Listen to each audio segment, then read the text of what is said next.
Good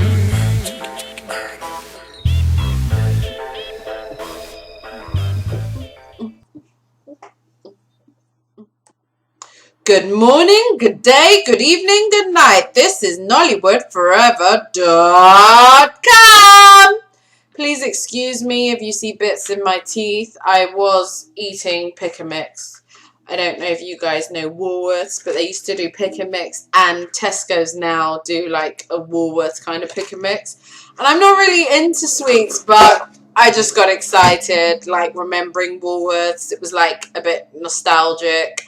And I bought all these sweets and scuffed my face. Now I have shit all in between my teeth, and I can't brush my teeth. Because if you brush your teeth after you've had sugar, big problems, like your enamel will scrape off. You heard me? Enough about enamel.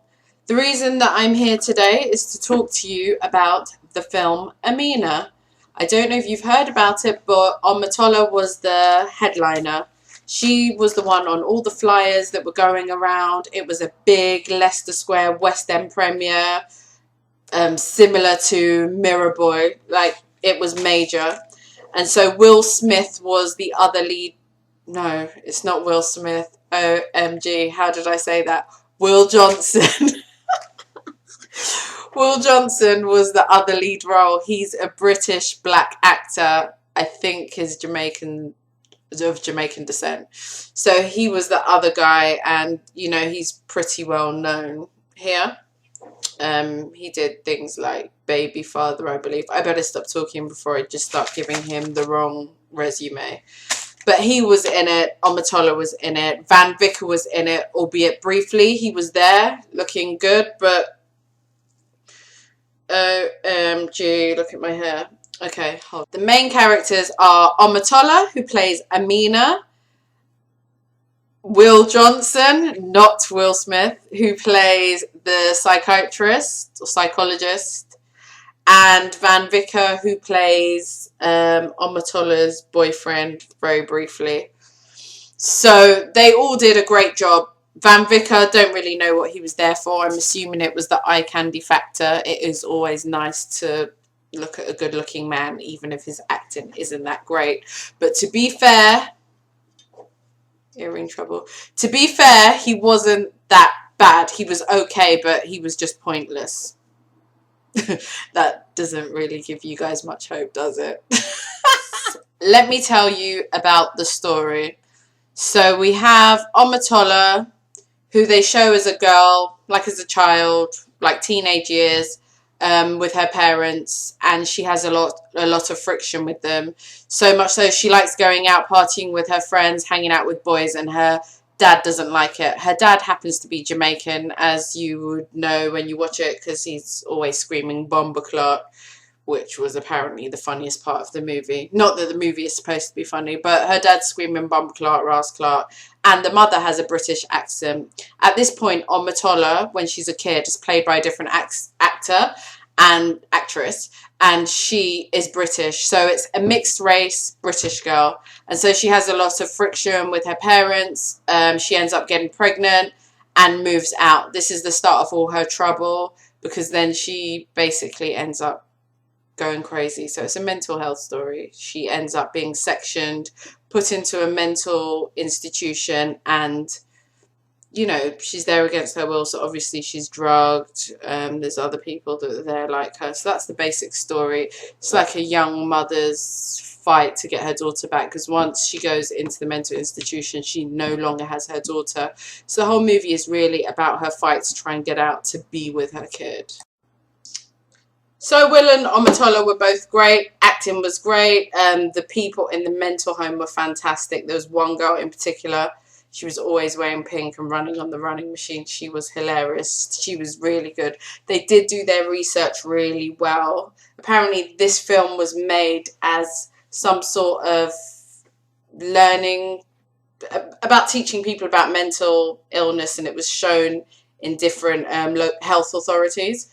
I think it was made for Haringey Health Authority. So in that sense, the research was really good. The people that played the nurses were real nurses, so it was realistic. But apart from, I mean, the story was good, the acting was good. Um, Everything was realistic in a sense that I've mentioned, but there were parts that just did not make sense at all. That just had people in the cinema looking around and feeling confused. And it was the small details that they didn't pay attention to that basically rendered, for me, I don't know about anyone else, but everyone that was on the train that was talking about it, rendered the film a flop, basically. And it was so needless, because if they just did their research on certain other things, as well as they did with all the like nursing stuff, things could have been very different. I will let you know where it all went wrong. It went wrong on 2 counts, and the first count is colour. Colour. So think about it. Omotola, as a kid, is mixed race. It's a mixed race girl. There's no mistaking as light skin. This is like a Vanessa Williams type of thing. She is, okay, for America, that's American black, but in England, that ain't no black girl. You heard? She was mixed. So, and then Omotola grows up and she's Omotola. So she's still relatively light-skinned, but she's not mixed. So already there we have a bit of, this is a bit strange. But you can let that slide. Just that, you can let it slide. But then Omotola has a kid with a white boy, and the kid comes out dark. The kid is dark. I mean, the kid is just dark. There's just no other way of putting it. It's just too dark to be her baby with a white boy. It's just impossible. And then to top that off, the baby is very dark. And then when the baby gets to a teenager, which is Omotola's daughter, the baby is almost white. That doesn't happen, you see. You can get a light baby that gets darker, but I've never heard of like Wesley Snipes turning into Brad Pitt. I mean, did they bleach the baby? They didn't mention anything about bleaching, so to me, it's not believable. So that was the first thing that was fundamentally wrong. All the colouring was messed up. Even if you're from a family, even if you're from a Cosby Show family where everyone's all different colours, you would be looking, shaking your head. I don't think so. So, let's talk about what went wrong next. Next, we have the accent issue. Omotola is Nigerian, as I'm sure you all well know. And she has a Nigerian accent. It wasn't being masked. She wasn't doing a British accent. She wasn't doing a half trying to do something. It was a hardcore Nigerian accent. Her mother was British in the beginning.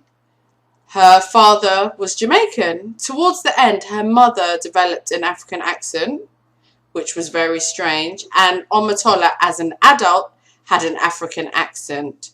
I thought that this would be explained by saying that they sent her away because she was being bad. They sent her to a friend in Nigeria, or something to explain how she had an African accent.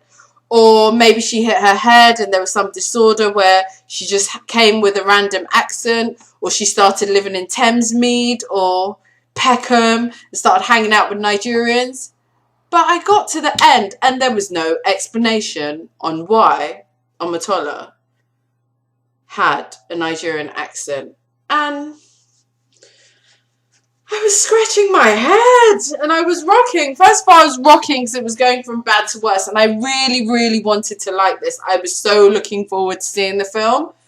And every time I just opened my eyes thinking that really I was having a nightmare and everything was going to be okay, it wasn't. It just was not good. Van Vicker was just there, eye candy. He was pointless. He had some weird accent thing going on. He was the neighbour. There was no explanation where he came from. At a point, I just didn't get it. I was disappointed. I left and I sat on the train and listened to like all these young people who were not really into Nollywood, had only watched Blackberry Babes. Can you imagine? They've only watched Blackberry Babes. And they were saying how great Blackberry Babes was compared to this film. This big film with a West End premiere, Omotola, Van Vicker, tackling mental health. It should not have gone down like this. It seriously should not have gone down like this. But But unfortunately it did. And hopefully Christian Ashaiku will do a better job next time and just take advice on what people have said about it. I don't know if people have told him personally. Someone must have said something somewhere, even anonymously. That's really my review. I would not recommend it. If you happen to get it for free, then you may as well have a look. But apart from that, it will really just give you a headache, because these things that I've mentioned were really, truly, utterly, fabulously ridiculous. And that is all today. Can I wave? My hand's so small. Bye.